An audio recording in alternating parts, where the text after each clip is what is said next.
excuse me, Mariners Red Sox just ended, and the Red Sox won 6-4.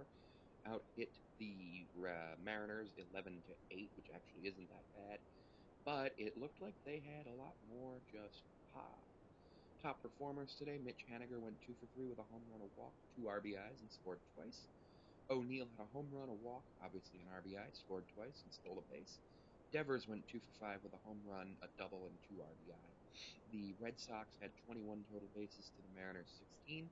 Red Sox had 3 stolen bases and left 7 on base. The Mariners only left 5 on base. Now, one thing that happened with the Mariners was that Luis Castillo was struggling with his command. I believe he pitched 5 innings, maybe even 4 1/3. No, it was 5 innings before Saucedo came in relief. And it's not the end of the world that that happened, but you want him to be doing well. You want him to be your ace. There were many people on the Mariners who just didn't play well. Rojas had a throwing error, which is fine. Team was 1 for 3 with runners in scoring position. The Red Sox were actually 2 for 10 with scoring position, which is really good. 2 out RBI. Devers had 2. Wong had 1.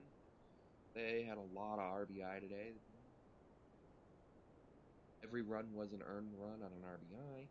They had 1, 2, 3, 6 extra base hits, which is wild.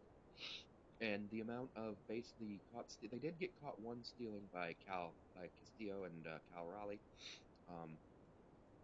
and they had 1 double play. The Mariners did not have any double plays today. Castillo went 5 innings, gave up 6 hits, 4 runs, all of them earned, walked 2, struck out 5. Gave up a home run. His ERA is 7. Saucedo went 1 inning, gave up 2 hits and an earned run, so his ERA is 9. Bolton went all right, 2 innings, 4.5 ERA, gave up a run. Voth gave up 2 hits but did not give up a run. Mariners had 7 strikeouts today as a pitching staff, but they struck out 9 times. Now, one of the things the Mariners were trying to do this year was reduce strikeouts. Now, 9 out of the 27 outs, so a third of the outs today for the Mariners, were strikeouts, which is not great. We also had some issues where we just absolutely could not hit double plays at all. Multiple times there were opportunities for double plays.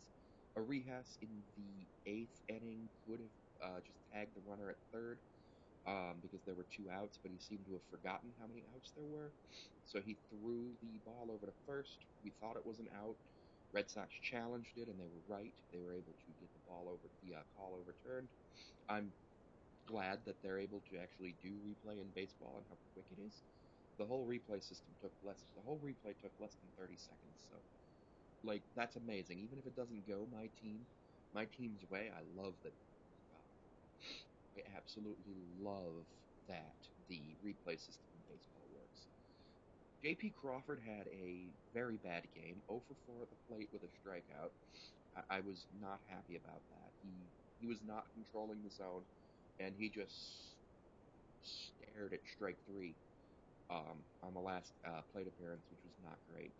That was where he got the strikeout. Julio went 1 for 4 with a strikeout, which he's batting 250 and an OPS of 750 now, but it's okay. Polanco got a hit. He also struck out. Garver, the DH, went 1 for 4.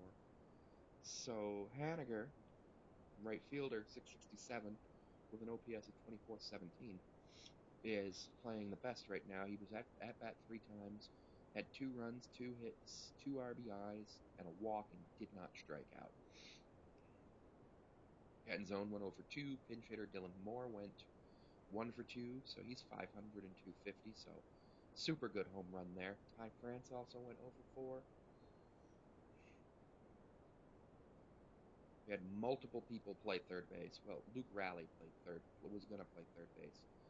The Red Sox had 38 at-bats. The Mariners had 34, so pretty close in there, which makes sense in the scores. Devers, with his home run, just gave up off Castillo. Everybody in the Mariners subreddit was kind of upset about that because, like, that seemed like the one guy who you just do not want to. Mitch Haniger getting a home run on a fly ball to right field, scoring tall. Bring it 3-2 is one of the most amazing things I've seen. Raleigh going 1 for 4 seemed good, but his last three at bats weren't great.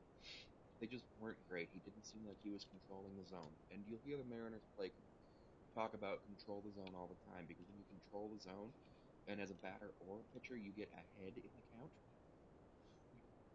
A great way to actually and get either on base or get an out, which are the important ones. If you're pitching and you're ahead in the count, you'll get on base or you'll get an out. If you're ahead in the count as a batter, you'll get on base. And as we all know, it's very important to get on base. Julio, I'm okay with his performance. Polanco getting a hit, 1 for 3 with the one strikeout. I'm okay with that. It's better production at first base than we've had. Um,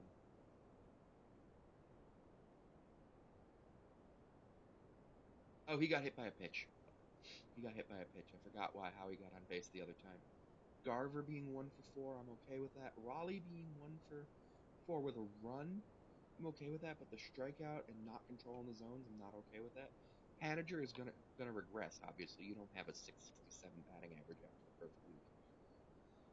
Canzone had some pretty weak defensive effort. I would not be surprised if more, especially with the pinch hit home two-run home run, gets in to the actual starting lineup tomorrow.